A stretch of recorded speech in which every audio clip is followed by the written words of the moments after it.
Hey, hello, welcome. This is episode 1 of a brand new journey in the wild darkness, and the goal is simple: survive, progress, and eventually beat the game from start to finish. This will be a 50-day survival series with no deaths, no totems, and no shortcuts. Every mistake matters, every resource counts, and every decision can end the run. Along the way, I'll also be making this an in-depth beginner-friendly guide. Food management, progression, sharing tips about crafting, farming, exploration, combat, and all the little things that make surviving easier. So whether you're completely new to the game or already a survivor trying to improve, hopefully this series can help you out while we explore the game together.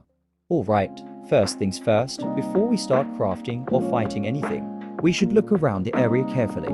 One useful trick is using the alert button, because it increases our sight range and helps us spot resources, animals, enemies, and important structures much easier than normal.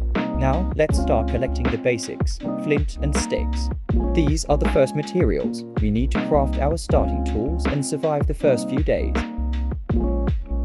And for weapons, we're going to craft 2 stone knives instead of just 1. Why? Because dual-wielding stone knives gives much better damage overall compared to using only a single knife. It makes hunting easier and fights faster.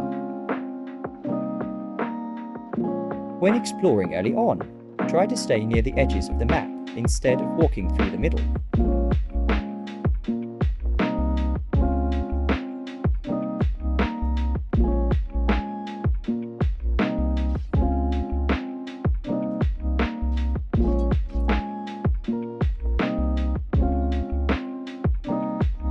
You will also find soldier statues and champion statues while exploring. Touching them gives a small temporary buff or restores one of these stats: HP, EP, hunger, thirst.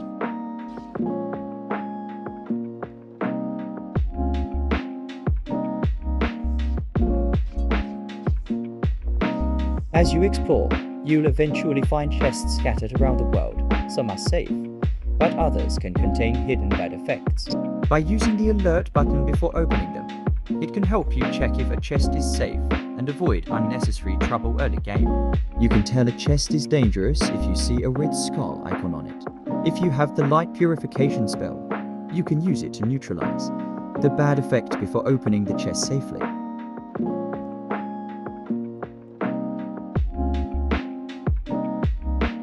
You can also get a free torch early on by tapping the wall torch inside ruins or structures. It's an easy way to get light without crafting one yourself. In almost every area you explore, you'll find these phantom chests. Usually, it's best to pick the good rewards option since it gives better loot by watching an ad, but for this series, I'll be opening them normally to save time for the video and also to make the challenge a bit harder. Here we found a cleansing fountain. We're not going to drink it immediately because it's only a one-time use and the effect it gives can be extremely valuable later on. Instead, we'll save it until we find an empty bottle so we can extract it and use it whenever we really need it.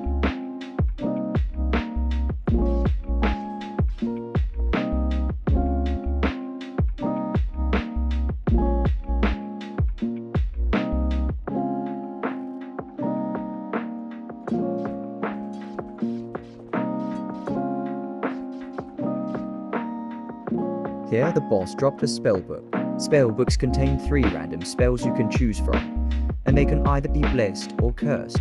A blessed spellbook gives the spell a 2-level bonus, while a cursed one gives you a temporary negative effect after using it.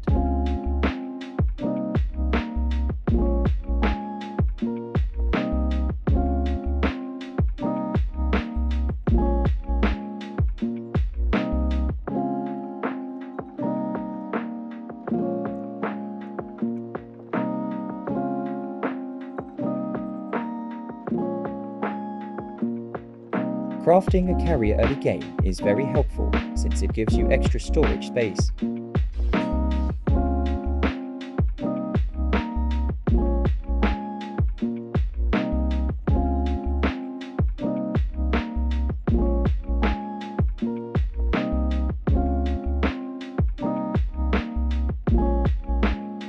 Now we're heading back to mine the minerals we couldn't collect earlier.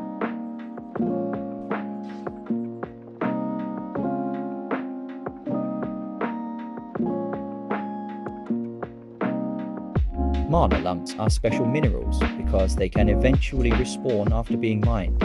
I think around 60 minus 80 days later. I'm not fully sure about the exact timer though. So feel free to let me know in the comments if you know the real respawn time.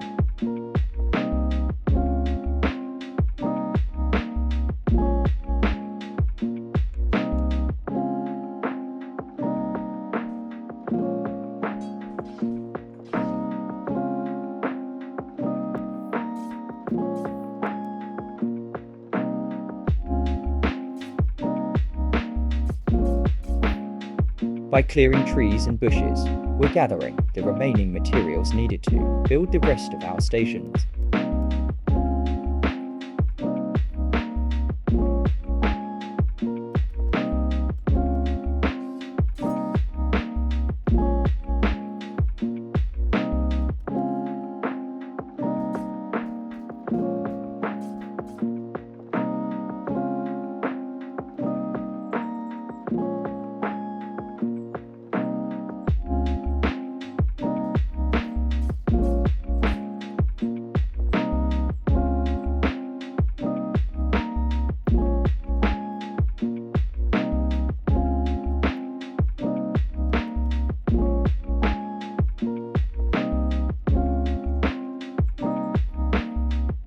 Here, we are making a battle scarecrow, so we can level up our weapon mastery and deal more damage with certain weapons.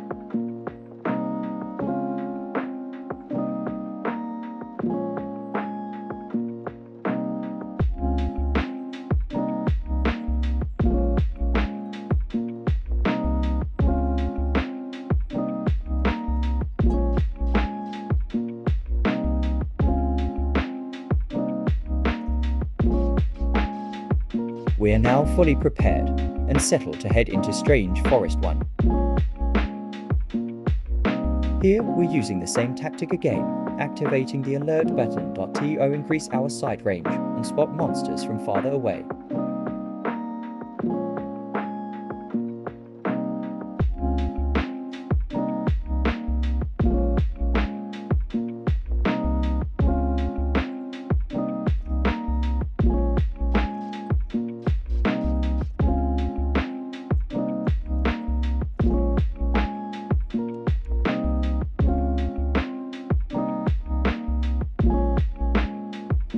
Here we found a metal exchange merchant. This merchant is really useful since he can sell food, potions, spellbooks, and other valuable supplies. Now we're gathering materials to craft bows so we can trade them with the merchant for useful supplies.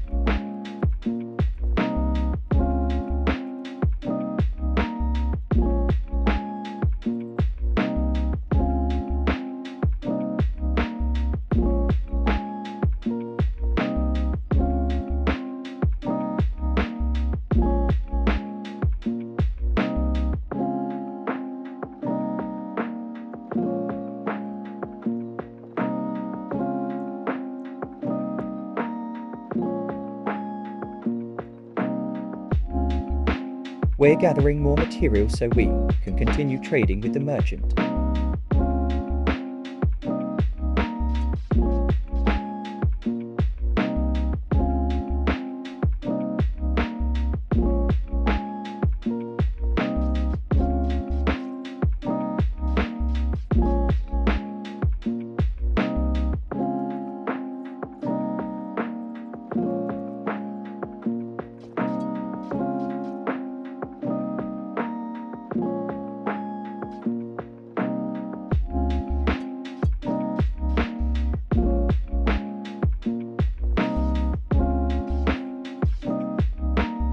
Here we found a wild spring water. Drinking from it or extracting it with a bottle can give us useful potions that help a lot with survival. They're also renewable, meaning we can keep using them to get more potions after some time passes, usually around a day or so.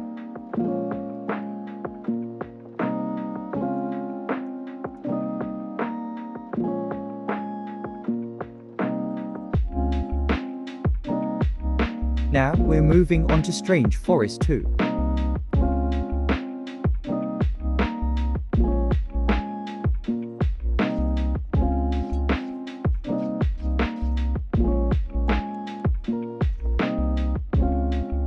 Here we found an elite version of the monster.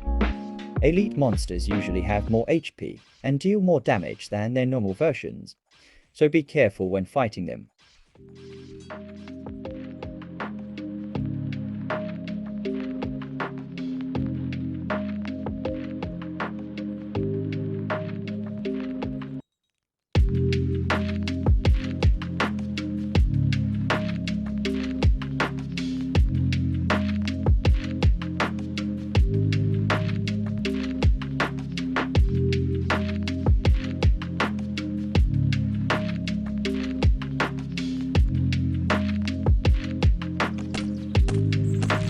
If you find any traps, you can safely trigger or neutralize them by throwing an item onto the same tile they're on. You can also spot hidden traps more easily while using alert mode.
We've gathered all the materials needed to further upgrade the base.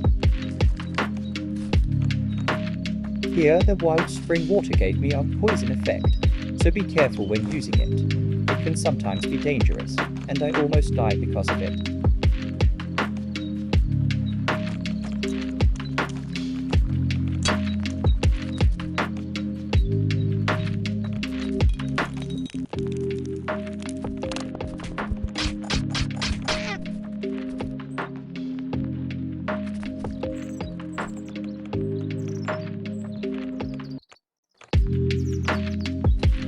Here, I'm trying my luck with the battle scarecrow using divine magic mastery, since there's a chance to get light purification, flash strike, or light barrier, and all three spells are really good for survivability.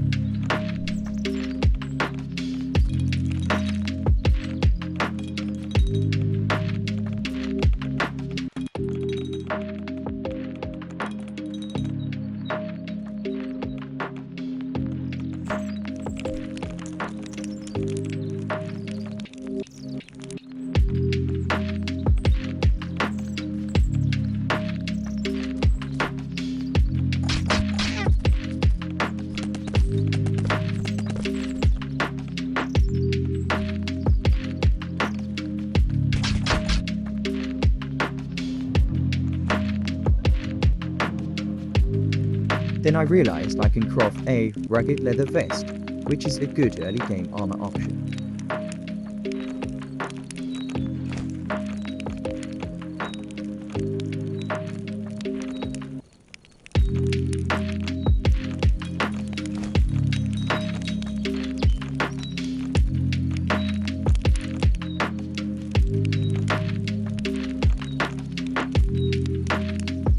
Since I had an extra iron bar, I used it to craft a shield for extra protection.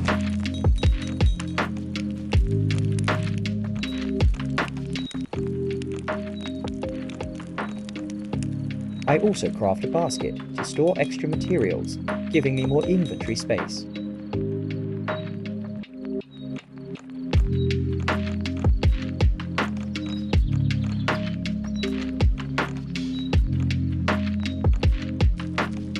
Here, I tried setting a tree on fire to get charcoal for crafting a tanning bench. It's not the most practical method anymore, but it was a desperate attempt to get what I needed.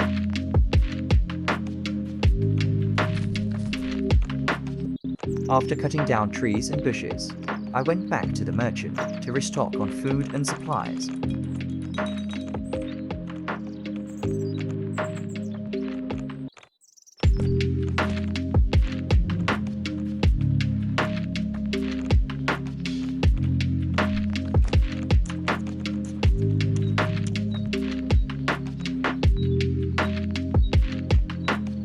After running out of sticks, I went back to cutting down more trees to restock.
Here the monsters attacked me, while I was low HP, so I had to retreat and run away just to heal safely. I tried building a safe space to heal since I couldn't return to base, but surprisingly, I wasn't able to construct it in time.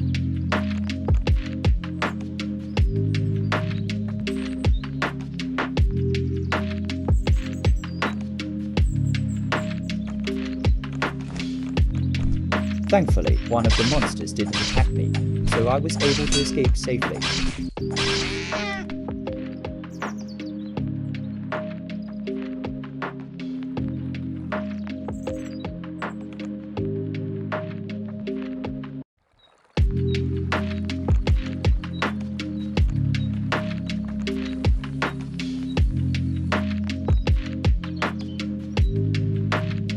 Here, I decided to check the cave to see if there was anything valuable I could benefit from.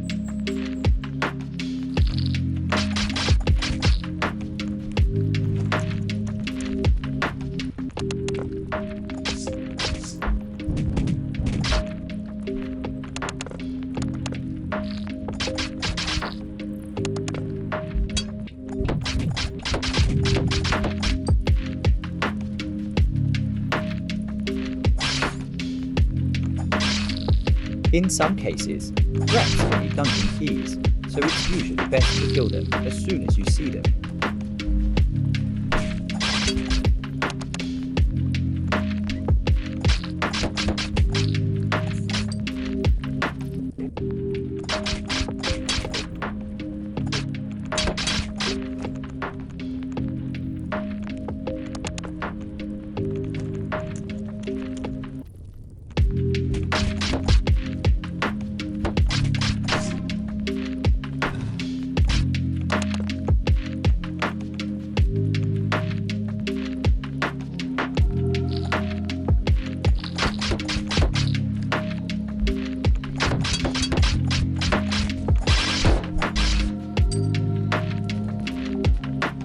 Here, the two monsters teamed up against me, so I backed away to fight them one at a time instead of taking both head-on.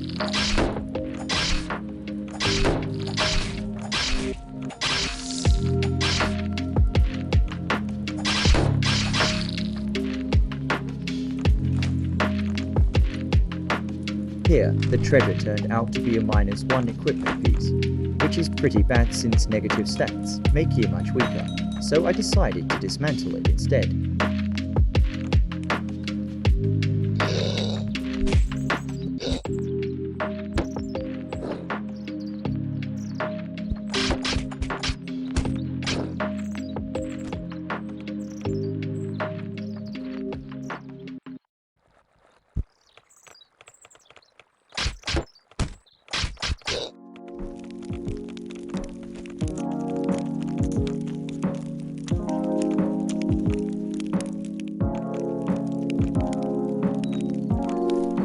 Here, we gathered enough materials to build a foundry, which will let us craft much better equipment later on. We also built a tanning bench.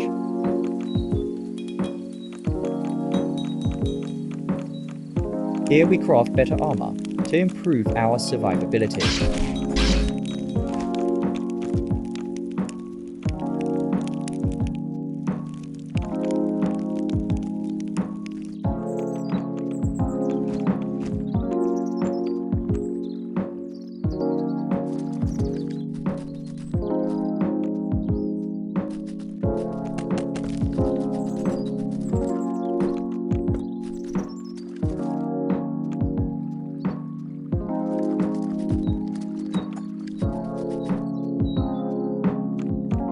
More exploring to search for anything valuable we can use.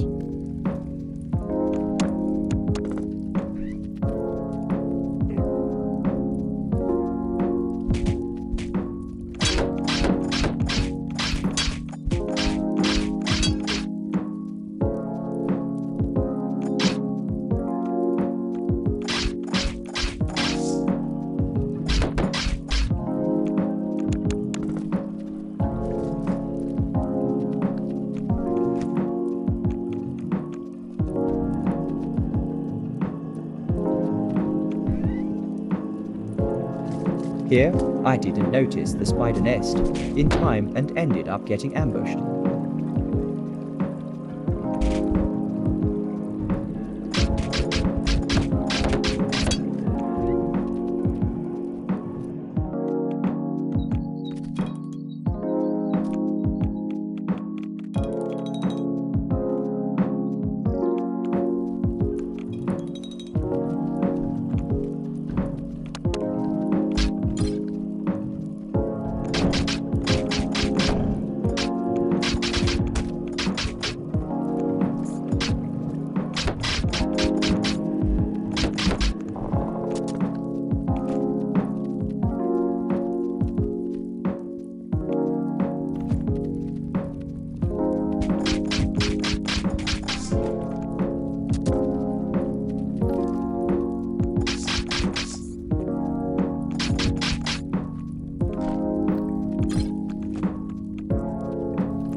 found a meat merchant. which is really useful for getting better armor and even legendary artifacts later on.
Here I found more machinery parts to upgrade my workbench and other stations.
Here I built a weaver so I could craft bandages for healing.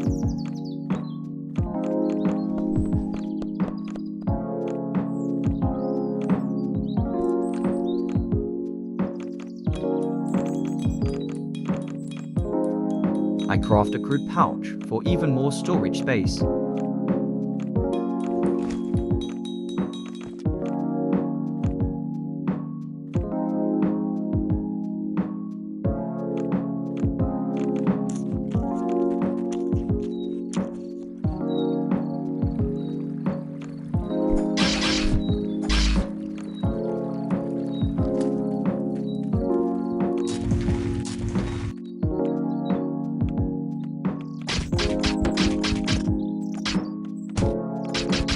For the next few minutes of this 3x speed section, I'll just be farming and gathering materials to prepare for the boss fight.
Here I tried again to get charcoal by burning down a tree, but the rain started and ruined the whole attempt.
Here, I didn't gather as many materials as I wanted, so I had to take a bit of a risk during this boss fight.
For the next 5 days, I'll mostly be gathering materials to trade with the merchant for more supplies and useful items.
progress check before ending the video.